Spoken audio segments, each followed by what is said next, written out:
नमस्कार। हमारा चैनल समृद्ध भोजपुरी में आप सबके बहुत बहुत स्वागत बा। आज हम गाओ तनी एगो भाई दूज के गीत।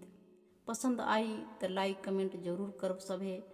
चैनल के सब्सक्राइब कर ना भुलाएब सभे। इससे हमरा प्रोत्साहन मिली और आप सबके तुरंत नोटिफिकेशन।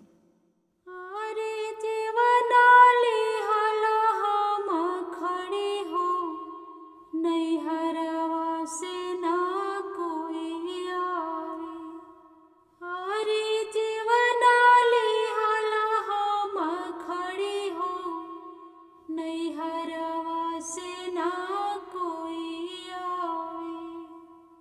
माई बाप रहते तो भैया के भेजते, माई बाप रहते तो भैया के भेजते। अरे भौजी रेंगनिया के कटहो, नैहरवा से ना कोई आवे। अरे भौजी रेंगनिया के कटहो, नैहरवा से ना कोई आवे।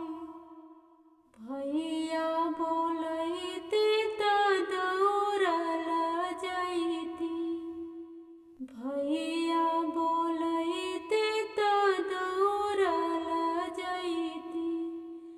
अरे भौजी बैठली मुँह फेरी हो, नैहरवा से ना कोई आवे।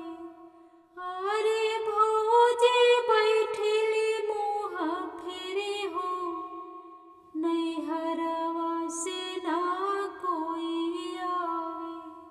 अरे जीवना लिहला हम खड़ी हो, नैहरवा से ना कोई आवे। भैया मोरे